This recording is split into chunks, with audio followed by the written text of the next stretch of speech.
जब खुदावंद ने 5,000 लोगों को खाने खिलाना था तो खुदावंद ने अपनी पॉकेट की तरफ नहीं देखा। यीशु मसीह ने देखा हो कि अच्छा बताओ जरा बजट कितना है हमारे पास, बजट चेक करो, 5,000 को खाना आ जाएगा या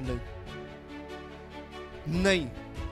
वो इमोशनल नहीं हुए, वो स्पिरिचुअल हुए। हालेलुया। अपनी प्रॉब्लम्स के अगेंस्ट आपने इमोशनल नहीं होना बल्कि स्पिरिचुअल होना है यीशु मसीह के नाम से। हालेलुया।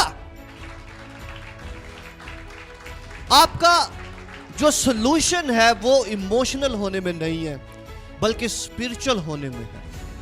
इमोशन कलाम में लिखा है कि फिक्र करके तुम एक घड़ी भी बढ़ा नहीं सकते। यीशु मसीह एक्चुअली कहना चाह रहा है कि इमोशनल होके आप कुछ भी नहीं कर सकते।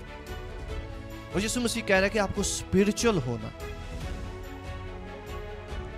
स्पिरिचुअल चीजें क्रिएट करती हैं, वर्क करती हैं, ब्लेसिंग्स को लाती हैं। इमोशंस जो हैं वो कुछ भी नहीं करते।